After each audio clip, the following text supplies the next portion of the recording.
আসসালামু আলাইকুম বন্ধুরা। এন্ড অব অ্যান এরা, অবশেষে বার্সার একটা স্বর্ণযুগের সমাপ্তি ঘটে গেল সার্জিও বুস্কেটসের বিদায়ে। যদিও সমাপ্তিটা আমার কাছে বেদনার চেয়ে বেশি নেগেটিভ এই কারণে যে বুস্কেটস আর জর্ডি আলবা বার্সায় আর এক সিজন থাকলে মেসি হয়তো এখানেই আসতেন এবং একটা সুন্দর ফেয়ারওয়েল পেতে পারতেন বার্সা ফ্যান্সদের কাছ থেকে। যাই হোক, বিদায় বেলায় ভিলেন হয়ে গেলেন এরা তিনজনই। চলে যাচ্ছে সৌদি আরবের টাকার কুমির আল হিলাল ক্লাবে। মেসি নিজেকে বিক্রি করে দিচ্ছেন এক সিজনে ৬,০০০ কোটি টাকা পাওয়ার লোভে। হাওয়েভার, ফ্যান্সদের উদ্দেশ্যে বুস্কেটস যা বলেছেন, হ্যালো কিউলস, সময় এসেছে ঘোষণা করার যে এটাই হবে বার্সেলোনায় আমার শেষ মৌসুম। যখন আমি ছোট ছিলাম, যখন আমি টিভিতে খেলা দেখতাম, আমি সবসময় এই শার্টটি নিয়ে এবং এই স্টেডিয়ামে খেলার স্বপ্ন দেখতাম। বাস্তবতা আমার স্বপ্নের সবকিছুকে ছাড়িয়ে গেছে।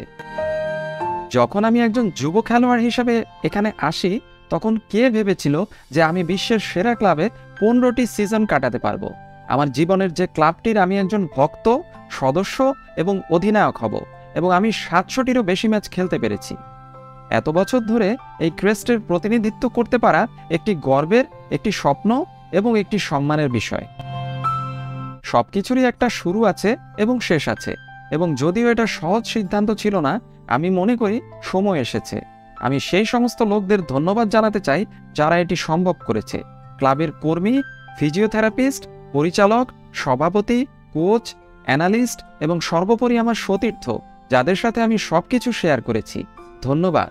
আমি সারা বিশ্বের সদস্য এবং ভক্তদেরও ধন্যবাদ জানাতে চাই, যারা এই সমস্ত সময়ে আমাকে তাদের সমর্থন এবং সম্মান দিয়েছেন।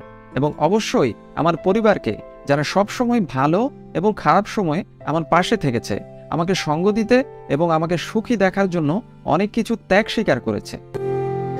সবকিছুর জন্য আপনাদের অনেক ধন্যবাদ, এবং শীঘ্রই শেষ ম্যাচগুলিতে দেখা হবে। বার্সা হওয়াটাই সবচেয়ে সেরা জিনিস।